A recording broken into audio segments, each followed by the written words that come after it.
기업을 경영하다 보면은 뭐 여러 가지 위기가 오죠. 위기의 종류들은 내부에서는 위기도 있을 수 있고, 또 외부에서 경기 침체 때문에 오는 위기도 있을 수 있고요.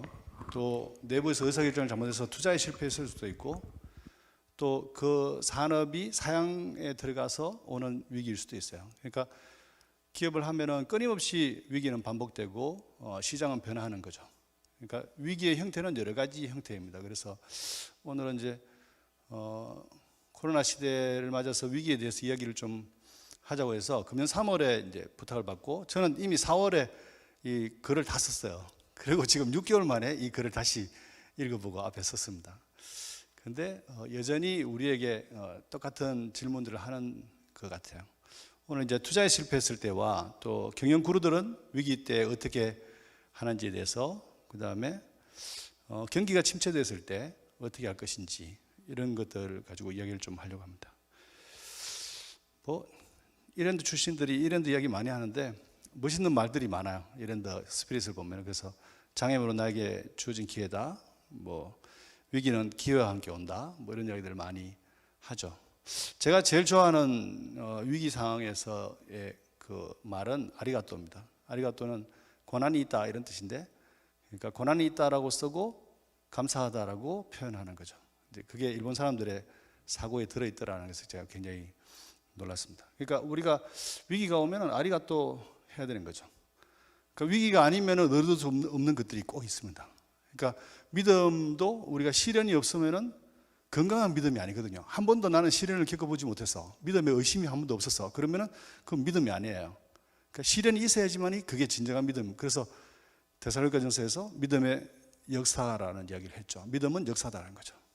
그래서 우리가 비즈니스 하면서 위기를 겪는 것은 기본적으로 건강하게 되기 위한 아주 기본적인 단계다, 이렇게 받아들이는 것이 우리가 위기를 보는 관점이 되어야 되지 않을까. 그게 또 믿음의 기업을 하는 사람들의 관점이 되어야 될 것이다, 이렇게 생각합니다. 오늘은 이제 두 가지 사례를 중심으로 좀 이야기를 하려고 하는데, 저는 2008년에 이제 중국에 들어가서 조선족 친구들하고 핸즈커피를 설립했습니다. 뭐 그때 이미 저하고 연계되어 있던 분들도 여기 다 정인으로 앉아 계시는데, 2008년 10월에 이제 중국 사업부에 들어가서 11월에 직원들을 한국에 불러서 이제 교육을 시키고, 그 다음에 3월에 연변가게대 평생교육원에 사회교육원에 커피 과정을 개설했습니다. 그리고 이제 2010년 1월에 가게를 오픈했어요. 이제 1월 18일이었는데 그 가게가 대박이 났습니다. 그러니까 이제 대학 졸업하고 대학교 경영학과 출신의 선남선녀들이 한국 가서 바리스타 배워와서 이렇게 이제 가게를 오픈하니까 연길 그 시골에서는 이슈가 된 거죠. 그래서 뭐 굉장히 성공적으로 이제 가게가 오픈되고, 그리고 이제 두 개의 매장이 연이어서 오픈됐는데, 그 중에 한 개는 그해 8월 달에 두만강변에 110평짜리 가게가 오픈이 됐어요. 그 가게가 우리는 이제 뭐 그냥 북녘땅을 향한 소망 때문에 오픈했는데 그게 정말 대박이 났습니다. 그래서 지금도 그 가게는 잘 운영되고 있고, 한국 사람들이 핸즈커피를 아는 게, 서울 사람들이 핸즈커피를 아는 게 두만강 가서 핸즈커피 보고 아 이게 한국 브랜드란 말이야, 이렇게 이해하시는 분들이 굉장히 많아요. 그래서 제가 이제 비즈니스맨이니까 아 이게 기회가 왔다 해서 직원들에게 9월 달에 우리 서쪽으로 가자, 백투더 예루살렘 하자, 뭐 이렇게 해서 서쪽으로 가자라고 선포하고 연길 직원들에게 짐 싸라 이렇게 이야기한 거예요. 그리고 이제 11월 달에 대련으로 가서 대련 시장 조사를 뭐 한 달 정도 하고, 제가 이제 가서 3일 만에 가게를 결정했어요. 그리고 이제 연길로 가서 야 이제 가게 계약했으니까 전부 다 짐 싸고 가자 이렇게 했는데 직원들이 모두 순종했습니다. 그러니까 본부장은 남편을 연길에 두고 생입을 해야 됐고요. 또 어떤 직원은 결혼하기 위해서 집을 전부 다 장만하고 인테리어를 전부 다 해놓고 제 말에 순종하고, 저는 그 사실을 몰랐어요. 근데 나중에 알고 보니까 집계약만까지 다 하고 결혼 날짜까지 거의 잡아놓고 제가 대련을 가자 그러니까 순종해서 대련을 간 거예요. 또 어떤 친구는 중병을 앓고 있는 아버지를 연길에 두고 간 거예요. 그래서 이제 대련으로 갔습니다. 그래서 11월 달부터 공사가 시작됐는데 시련이 왔습니다. 이제 그 책에 다 기록해 놨는데, 그래서 여러 가지 우여곡절 끝에 그 다음에 2월 달에 가게를 오픈했습니다. 그러니까 이제 소방국도 그렇고 그다음에 위생과도 그렇고 뭐 여러 가지 그 민원에서 문제가 됐어요. 그래서 이제 저희가 오픈할 때 이미 우리가 예측하지 못했던 벌금, 페널티를 연간 18,000불 정도를 매년 내면서 그 사업을 유지해야 되는 상황이 됐습니다. 문제를 풀지는 못했어요. 결국은 이제 중국 그 공무원들한테 이제 문제를 못 풀어서 결국은 여러 가지 방법을 썼는데 정직한 방법으로 하려고 하니까 도저히 안 되더라고요. 그래서 계속 벌금을 내면서 영업 반환구를 하고, 그러니까 이제 18,000불 정도를 추가 부담하면서 가게를 오픈했는데 손님이 안 왔어요. 그래서 한 달 정도 영업을 했는데 저한테 이제 보고가 왔는데 손님이 없다. 그래서 이거 너무 큰일 났다 해서 이제 제가 중국에 들어갔죠. 들어가서 이 가게를 봤는데 가게가 너무 아름답게 잘 만들어졌습니다. 한국 디자이너들이 들어가서 이제 같이 공사해서 아름답게 만들었는데 이 가게가 장사가 안 되니까 이제 어떤 결단을 해야 되는 상황이죠. 그래서 들어가서 직원들하고 청소도 다시 하고 이벤트도 만들어보고 제가 직접 커피도 내려서 손님들 접대도 하고 여러 가지 이제 상황을 노력해봤는데 제 결론은 이거 실패한 투자다라는 결론이었어요. 그래서 제가 직원들에게 내가 돌아가면은 한국에 돌아가서 3일 이내에 어떤 결정을 할 것이다. 그 결정이 어떤 것이든 여러분 따라야 된다. 이렇게 이야기했습니다. 그랬더니 무조건 순종하겠다라고 직원들이 이야기했어요. 그러니까 정말 직원들이 너무 훌륭하죠, 저보다. 그리고 돌아와서 제가 3일 후에 철수를 명령했습니다. 결론을 내죠. 이 철수는 어떤 의미냐면요, 대학을 갓 졸업한 직원들이 부모님한테 돈 얻고 자기들이 저축해놨던 돈들 전부 다 끌어모아서 한국 돈으로 4천만 원을 가져왔어요. 그 4천만 원 가져와서 커피 사업을 해보고 싶다 해서 투자를 해서 이제 시작했는 게, 그래서 이제 돈을 많이 벌었죠. 그래서 18만 불이 되어서 그 18만 불을 전액을 이 대련 매장에다가 투자한 거예요. 그런데 2개월 만에 이걸 모두 다 포기하는 거죠. 그러니까 이 친구들은 평생 만져볼 수 없는 돈을 다 투자했는데 이제 이거를 2개월 만에 잃게 되는 상황인 거죠. 그래서 제가 왜 우리가 이 투자에 실패했는지에 대해서 내부적으로 분석해서 보고해라라고 했더니 이런 게 있어요. 첫 번째는 상권조사 실패다. 그러니까 우리가 대련에 대해서 잘 모르니까 상권조사에서 실패했다라고 결론이 됐어요. 두 번째는 대련으로 이동하면서 직원들이 희생을 했잖아요. 그러니까 직원들 마음속에 보상 심리가 있었어요. 대도시로 갔는데 월급도 올려주고 뭔가 한국 본부의 대표가 보상을 해주기를 원했는데 우리는 가게도 오픈하지 않은 상태에서 보상부터 먼저 해줄 수 없으니까 오픈하고 난 다음에 이야기하자 이렇게 하면서 불만이 굉장히 많이 올라왔습니다. 기본적인 이제 생활비가 많이 드는 거예요. 그러니까 그 월세 같은 것도 훨씬 연길보다 비싸니까 자기들이 상상했던 것보다 훨씬 더 많은 비용이 드니까 월급 받아봤자 이게 수익이 안 되는 거죠. 고생은 고생한 대로 하게 되고 부모님들은 연길에 계시지 이러니까 너무 힘드는 거예요.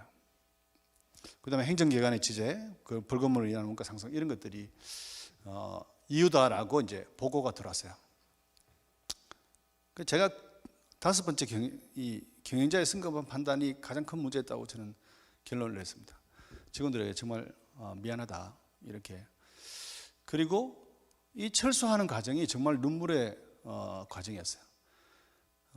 그러니까 이제 그때 우리가 한국으로 돈을 송금할 수 없었으니까 우리 박민부 대표님을 통해서 이제 이게 한국으로 입금시키고 박민부 대표님이 돈을 이제 이 가게를 매각하기 위해서 디파짓이 좀 필요했는데 그런 돈들을 먼저 보내고 그리고 이제 다행히 한 달 만에 그 가게가 매각이 됐어요. 그래서 얼마를 회수했냐면은 8만 불을 회수했는데 그 8만 불도 현금으로 회수한 것이 아니라 대부분은 물건으로 회수했어요. 그러니까 가게에 있는 에스프레소 머신과 제빙기와 이런 것들을 모두 가져가야 되는 상황이에요. 그러니까 인수받은 사람이 나는 그건 필요 없다라고 했어요. 그래서 직원들이 트럭을 2대를 빌리고 이제 트럭도 비싸, 용달도 비싸니까 모두 이제 짐을 자기들 승용차에 실은 거예요. 그러니까 이제 4월 달은 아직도 북쪽 지방은 동북 지방은 춥습니다. 그런데 이제 승용차 위에다가 짐을 다 싣고 갓바를 덮어서 끈으로 묶어서 창문을 내리고 이제 그렇게 해서 자기들 승용차 서너 대를 모두 짐을 실어서 이제 연길로 이동하는데 한 1,500km 되는데 3일 동안 운전해서 이동했어요. 그리고 이제 연길에 우리 BNC라는 곳에 이제 창고에다가 그거 다 넣어놨다고 해서 제가 중국에 들어갔죠. 저는 이제 몸으로 일을 안 했습니다. 그때는. 근데 직원들이 이제 창고에 다 옮겨놨다고 해서 가봤는데 수도꼭지까지 다 풀어왔더라고요. 화장실 수도꼭지하고요. 심지어 뭐까지 가져왔냐면은 1층에서 2층으로 올라가는 계단 핸드레일까지 다 뜯어왔더라고요. 그 어디 쓸 데도 없는데.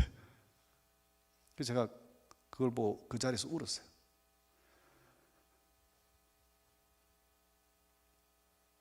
그때만 생각하면 제가 눈물이 나는데, 내가 이 친구들의 마음을 내가 절대 잊지 않아야 되겠다는 생각을 했어요. 내가 이것을 절대 잊지 않을 것이다. 그리고 이제 한국의 디자이너들 다시 불러들여서 그 자재를 가지고 연길에서 제일 싼 곳에 임대를 내서 그 자재를 활용해서 이제 직영점을 다시 열었는데, 그것이 이제 대박이 다시 났습니다. 그래서 우리가 2년 만에 매장을 8개를 전개했어요. 그리고 불과 몇 년 만에 20몇 개의 가게를 전개하면서 연길에서는 우리가 커피의 진리가 됐죠. 저는 이 일을 경험하면서 이 세 가지를 정리했어요. 하나는 실패한 투자는 노력으로 회복되지 않는다. 그러니까 우리가 비즈니스를 하다 보면은 경영자들은 실패한 것을 인정하기 굉장히 힘들어요. 근데 실패한 것을 정확하게 파악하고 최대한 빨리 결정하는 게 가장 좋습니다. 왜냐하면 실패한 원인을 아는 것은 실패가 아니에요.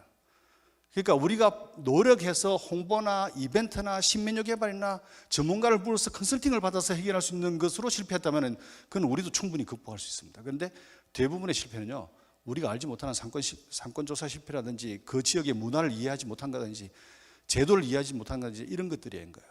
그러니까 그럴 때는 최대한 빨리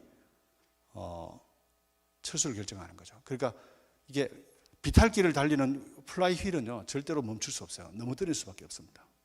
그래서 저는 비즈니스가 어렵다, 5개월 지났는데도 흑자가 안 된다, 그러면 어떻게 엑시트할지 준비하라고 그렇게 조언합니다. 두 번째, 직원들은 매월 10원이라도 흑자 나는 곳에서 일해야 돼요. 그러니까 우리가 월급을 많이 받는 게 중요하냐, 손님이 많은, 그러니까 수익이 나는 데서 일하는 게 중요하냐? 분명히 후자가 좋습니다. 사람들은요 일터에서 돈만 버는 것이 아니라 성장하기를 원하거든요. 그래서 성공의 비결이 뭔지를 직업을 통해서 경험하고 싶어요. 그러니까 돈만 받으면 돼, 이런 친구들은요 어차피 우리하고 같이 갈 사람들이 아닙니다. 그러니까 그런 친구들은 빨리 해고해야 되는 거죠. 장사가 안 되는 데서, 팔이 날리는 곳에서 돈만 받으면서 앉아있는 것만큼 힘든 게 없습니다. 사장보다 더 힘든 게 직원들인 거예요. 그러니까 직원들은 1원이라도 수익이 나는, 매달 수익이 나는 매장에서 일을 하도록 만들어주는 것이 그것이 가장 큰 복지입니다. 만약에 사장이 그것을 인내하고 있다면 그것은 자기가 인내하고 있는 것이 아니라 직원들을 희생시키고 있는 것이다, 이렇게 이해해야 돼요. 왜냐하면 그 젊은 청춘을 시간을 헛되게 보내고 있는 거죠. 장사 안 되는 데서 앉아가지고 시간을 보내고 있는 거예요. 그래서 직원들은 10원이라도 흑자가 나는 곳에서 일해야 한다는 생각을 하게 된 거예요. 그래서 최근에 제가 베트남 쌀국수 집도 최근에 오픈했는데 상권조사에 실패했어요. 그래서 제가 2개월 만에 문 닫았습니다. 그리고 다시 가게를 오픈했어요. 그 기물들 다 이용해서. 그러니까 우리가 투자에 실패했을 때는 과감한 결정을 해줘야 한다. 리더가 그 결정을 못하고 머뭇거릴 때 직원들은 상처를 입거나 안 좋은 습관을 가지게 되는 거죠. 그리고 가장 좋은 것은요, 위기를 통해서 결속이 강해진다. 저는 그 직원들하고 그때 믿음의 역사를 썼다고 저는 확신합니다. 그러니까 그들이 보여준 충성심, 그리고 제가 그들을 긍휼히 여기는 마음, 이런 것들이 하나가 되어서 오늘날의 현재 중소업부를 만들었다, 저는 그렇게 생각해요. 위기 경영 관련 책들이 굉장히 많습니다. 근데 제가 이제 여러 가지 책을 읽고 결국은 이제 렘차란과 피터 드러커의 위기 경영 관련 책들을 정리를 해봤어요. 그러니까 이걸 제가 여기서 강의를 하면은 재미가 없는 거죠. 그러니까 이제 책에 제가 정말 수고를 많이 했습니다. 책을 많이 읽고 또 그 책에서 핵심 요약들을 정리했습니다. 간단히 보면 렘차란은 뭐 둘 다 같은 이야기를 하고 있는 거예요. 그러니까 현금이 중요하다. 그 다음에 전략을 수정해야 된다. 그러니까 이 한산한교회도 연초에 계획을 세웠지만은 코로나가 왔으니까, 위기가 왔으니까 전략을 수정해야 하는 거예요. 그러니까 저도 우리 금년에만 전략을 2번이나 수정했어요. 그러니까 사업 목표, 매출 목표 다 수정하고 거기에 따른 전략들 다 수정했습니다. 어떤 사람들은 한 5-6번 수정했다 그러더라고요. 제가 보기엔 너무 심하다. 뭐 맨날 계획만 세울 수는 없는데 전략을 수정해야 된다. 그다음 피터 드러커는 펀더멘탈을 관리하라고 했는데 펀더멘탈은 생산성, 수익성 뭐 이런 것들을 이야기하는 겁니다. 생산성, 수익성, 유동성 이런 것들을 이야기하는 겁니다. 그러니까 제가 이제 위기 전에는 우리가 수익, 시장 점유율 이런 것들이 중요한 목표인데 위기가 오면은 유동성이 가장 중요하다라는 것이죠. 그래서 이제 우리가 유동성을 확보하고 이제 현금을 한마디로 말하면 현금을 확보해야 된다는 거죠. 언제든지 사용할 수 있는 자금을 많이 확보해 두는 것이 가장 중요하다는 것이 이제 경영 구루들의 생각이에요. 그럼 얼마나 준비해야 되느냐? 얼마나 준비해야 되냐? 이 위기 상황을 지나갈 수 있을 정도의 자금을 준비해야 된다 이렇게 말하는 거예요. 그러니까 그것도 모호하죠. 그렇지만은 우리가 이 위기 상황을 지나갈 수 있을 정도로 체질을 그러니까 저비용으로 바꾸는 것은 충분히 할 수 있습니다. 그러면 그 시간을 2배, 3배로 늘릴 수 있거든요. 그러니까 우리가 만약에 100원이 있다. 그런데 월 사용하는 돈이 50원이다. 그러면 2달밖에 안 되죠. 그런데 이걸 20원으로 줄이면 5달로 늘어나는 거예요. 10원으로 줄이면 10달로 늘어나는 거죠. 그러니까 우리가 얼마나 줄이느냐에 따라서 분모에 따라서 엄청나게 유동성이 달라지게 되는 거죠. 그래서 유동성 관리에 집중할 줄 알아야 된다. 거기에 대한 지혜는 좀 이 뒤에 사례에서 이야기를 좀 해보겠습니다. 전략 수정해야 된다. 전략을 자주 수정하고 점검하고 현장에 나가서 그것을 확인하고 이런 것들이 굉장히 중요하다는 거죠. 이거는 잘 요약해놨으니까 한번 읽어보시면 좋겠습니다. 저는 이 말을 참 제가 썼는 말인데요. 여러분 이 말을 딱 담아 가시면 좋겠어요. 직원들은 살자는데 반대하는 사람이 없어요. 그래서 꼭 기억해야 됩니다. 경영자들이 그것을 굉장히 두려워하는데 직원들에게 야 우리 이렇게 해야지 살 수 있어 이렇게 말하면은 그걸 반대하는 사람을 저는 본 적이 없어요. 그러니까 거기에 대해서 자신을 가지면 좋을 것 같아요. 2018년 12월 17일에 그러니까 이때는 어떠냐면 중국이 지금 최근 한 5년간 경기 침체에 있습니다. 그리고 이제 연길 같은 경우는 커피 시장이 너무 포화 상태예요. 그러니까 예를 들어서 우리가 1호점이 에단로에 있는데 에단로 그 빌딩 안에 카페가 8개가 들어왔어요. 예. 그것도 전부 다 우리한테 교육받은 친구들이 또 심지어 직원들도 몇 명이 그 건물 안에서 오픈했습니다. 그뿐만 아닙니다. 그러니까 연길은 커피 전쟁터가 되어버렸어요. 왜냐하면 그쪽에서는 새로운 아이템, 돈은 있는데 뭔가 할 일이 없거든요. 그러니까 커피가 가장 쉽게 창업할 수 있는 그런 아이템인 거예요. 그래서 이제 본부장에게 전화가 왔는데 재정이 어려워져서 직원들에게 연말 보너스를 줄 수 없다 이렇게 저한테 메일이 왔어요. 그러니까 이제 그 글자 자간에 좌절이 느껴졌어요 제가. 그래서 제가 1시간 이내에 답변을 했습니다. 이런 내용에 이제부터라도 정확하게 하자. 내가 1년 전부터 이 위기 준비해야 된다고 말했지 않았냐. 그래서 저는 1년 전부터 월급을 안 받았어요. 저는 이제 중국에서도 월급을 받고 한국에서도 월급을 받습니다. 굉장히 좋겠죠. 그런데 이제 저는 위기가 오고 있다. 나는 그 월급을 받지 않을 테니까 너희들도 월급을 줄여라. 이렇게 경영진들 월급 줄여라. 너무 많다. 이렇게 얘기했는데 안 했으니까 이제부터 경영진은 저걸로 급여를 받아야 된다. 그 다음에 직원들에게 연말 보너스 없다고 말해라. 그 다음에 식대와 작급을 모두 중지해라. 그 다음에 회사의 재정 상태를 정확하게 이야기하고 도와달라고 이야기해라. 그러니까 리더는 돈보다 리더십을 잃는 것이 더 위험하다. 위기 상황에서 리더는 숨김없이 과감하게 살 길을 직원들에게 보여줘야 한다. 누구도 살자는데 반대할 사람은 없을 것이다. 하지만 직원들에게 그런 이야기를 하기 전에 리더들이 먼저 모범을 보여야 된다.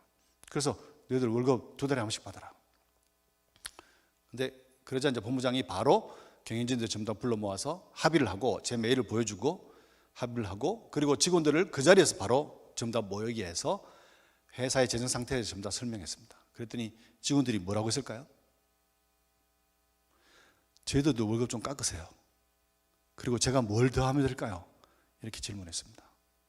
모두 이 일에 동참하고 싶어 했어요. 한 명도 떠나지 않았습니다. 회사가 어려워졌다고 떠나지 않았습니다.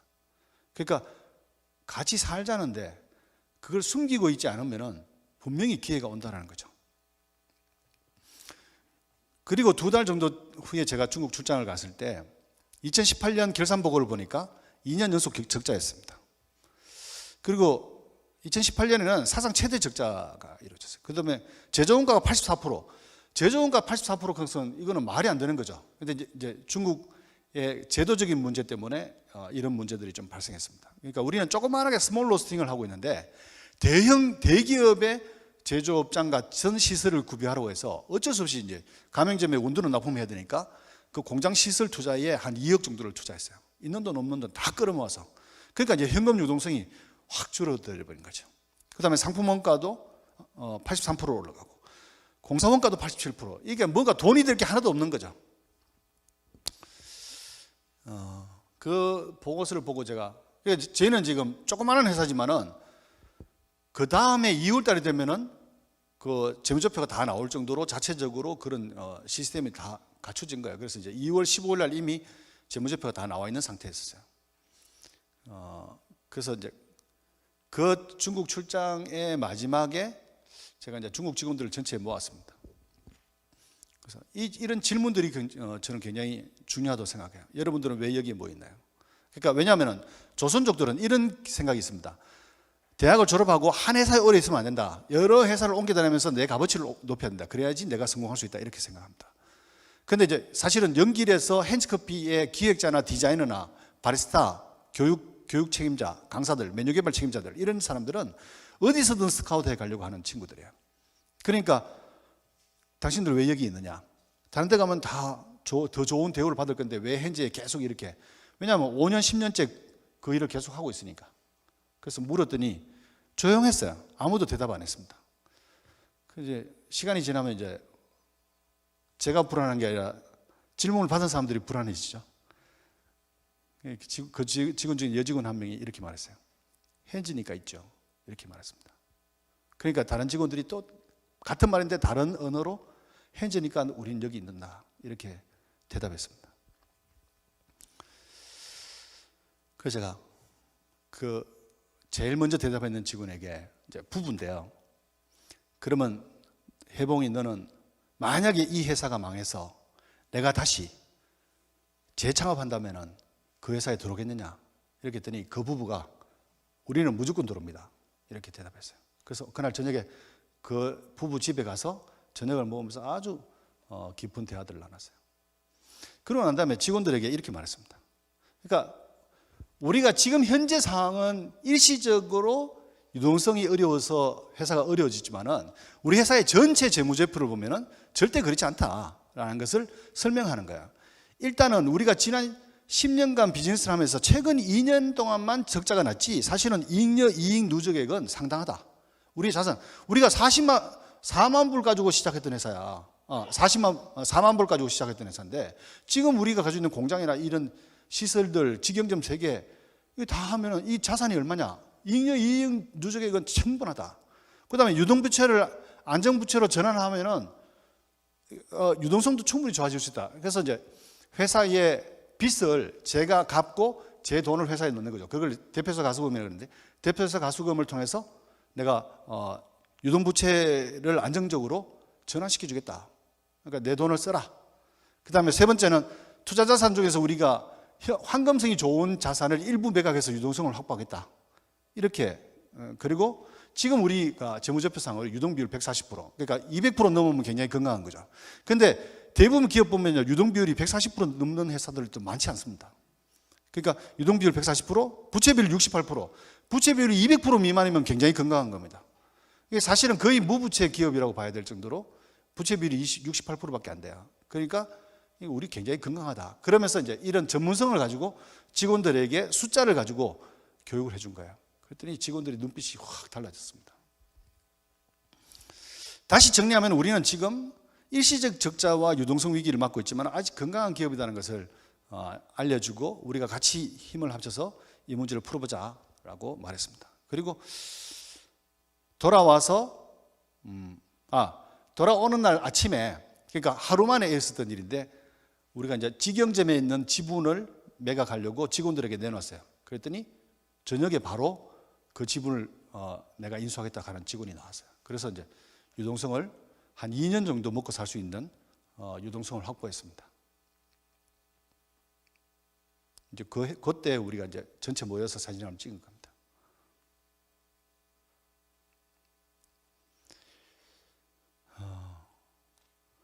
지금 이제 코로나 제가 몇 분까지 해야 되는 거죠?